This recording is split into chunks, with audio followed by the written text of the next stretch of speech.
સર્વવાલા મુક્તોની આ સેવકના પ્રેમ ભર્યા જય સ્વામિનારાયણ. વૈષ્ણવમૂળ સારંગપુરનું 12મું. સ્વામિનારાયણ હરે સંવત 1877ના ભાદરવા સુધી પડવાને દિવસે સ્વામી શ્રી સહેજાનંદ મહારાજ ગામથી સારંગપુર મધ્યે જીવા ખાચરના દરબારમાં ઉત્તરાદે 12 ઓડાણી ઓસરીએ ઢોલિયા ઉપર બિરાજમાન છે અને સર્વ શ્વેત વસ્ત્ર ધારણ કર્યા છે ને પોતાના મુખરવિંદની આગળ મુનિ તથા દેશ દેશના હરિભક્તોની સભા ભરાઈને બેઠી છે. પછી નિર્વિકાનંદ સ્વામીએ પ્રશ્ન પૂછ્યો છે, સાધુને વિશે કયો ગુણ અખંડ રહે છે ને કયો ગુણ આવે જાય એવા છે? પછી શ્રીજી મહારાજ બોલ્યા છે, એક તો આત્મનિષ્ઠા અને બીજો સ્વધર્મ ને ત્રીજો ભગવાનના સ્વરૂપનો નિશ્ચય. એ 3 ગુણ તો અખંડ રહે અને બીજા ગુણ તો આવે ખરા ને પાછા જાય પણ ખરા. માટે બીજા ગુણ તો આવ્યા ગયા રહે છે અને એ 3 ગુણ તો અખંડ રહે છે. પછી મુક્તાનંદ સ્વામીએ પૂછ્યું છે, દેહને ને આત્માને નોખી વ્યક્તિ સમજાતી હોય તોય પણ તે વ્યક્તિ ભૂલીને પાછો દેહાભિમાન કેમ થાય છે? પછી શ્રીજી મહારાજ બોલ્યા છે, દેહ આત્માને વ્યક્તિ એકવાર ચોખ્ખી સમજાની હોય તો પછી પાછી ભૂલાય નહીં અને એમ માને છે હું દેહ છું તો પણ દેહ પોતાનું રૂપ મનાય જ નહીં. અને ભગવાન નિશ્ચય પણ જો એકવાર દ્રઢ થયો હોય તો પાછો ટારે તો પણ ટરે નહીં. અને એમ જણાય છે આત્મા બુદ્ધિ મટીને દેહ બુદ્ધિ આવે જાય ને એ તો ખોટો મનમાં ભ્રમ પડે છે પણ દેહાભિમાન તો આવતું જ નથી. અને એવો જે પરિપક્ત જ્ઞાની તેને તો આત્માનું જ અભિમાન દ્રઢ રહે છે ને તે પોતાના આત્માને બ્રહ્મરૂપ માને છે અને તે બ્રહ્મને વિશ્વ પરબ્રહ્મ છે પુરુષોત્તમ ભગવાન તે અખંડ બિરાજમાન છે અને તે ભગવાન સ્વરૂપનો નિશ્ચય પણ તેને અખંડને અખંડ રહે છે. પછી સ્વયંપ્રકાશાનંદ સ્વામીએ પૂછ્યું છે, પોતાના આત્માનો વિચાર કેમ કરવો?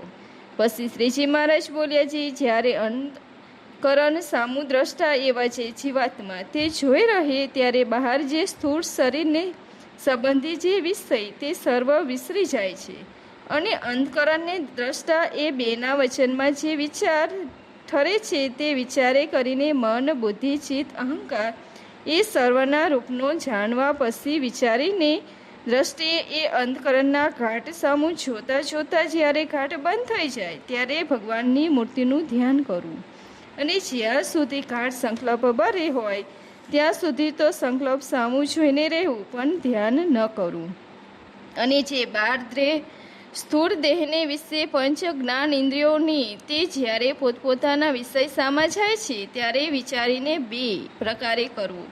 એક તો જે વિષયને આકારે ઇન્દ્રિયો થયા હોય તે વિષયને આકારે વિચાર કરવો અને બીજો તે ઇન્દ્રિયોના ગોલોકને વિશે જે જોનારના દ્રષ્ટા છે તે દ્રષ્ટાને આકારે વિચાર કરવો. પછી વિષયને આકારે ને દ્રષ્ટાને આકાર એ 2 પ્રકારના જે વિચાર તે એક થઈ જાય છે. પછી તે વિષયમાંથી વૃત્તિ અતિશય તૂટી જાય છે. એમ વિચાર્યા વિના જો બળાત્કારે કરીને વિષયમાંથી વૃત્તિને તોડે તો તે વૃત્તિને વિષયમાંથી પ્રીતિ મટે નહીં. અને જ્યારે વિચારીને વૃત્તિને પાછી પારે ત્યારે તે વૃત્તિ પાછી વિષયમાં જોડાય જ નહીં. માટે જ્યાં સુધી ઇન્દ્રિયોની વૃત્તિને વિષય સમ્મુખ પ્રીતિ હોય ત્યાં સુધી ભગવાનનું ધ્યાન કરવું નહીં. અને જ્યારે ઇન્દ્રિયોની વૃત્તિ સ્થિર થાય ત્યારે ભગવાનનું ધ્યાન કરવું.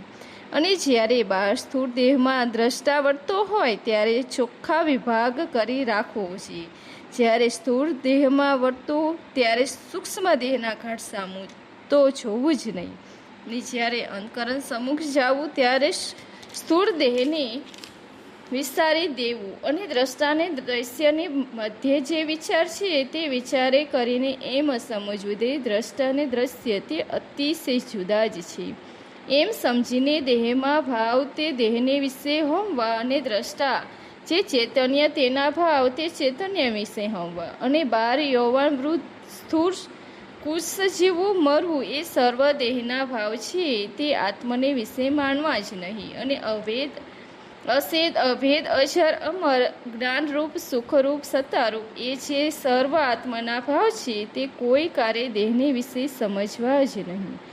ને ગુણ તો આત્માને વિશેષ સમજવાની એવો જે વિચાર તે જ્યાં સુધી ગાઢ સંકલ્પનું બર હોય ત્યાં સુધી મૂકવો નહીં. જેમ રાજા હોય તે જ્યાં સુધી શસ્ત્રનું બર હોય ત્યાં સુધી રાજગાદીએ બેસીને સુખ ભોગવે નહીં, અને જ્યારે શત્રુ માત્રનો નાશ થઈ જાય ત્યારે પોતાના રાજ્યના જે વૈભવ છે તેને ભોગવે છે.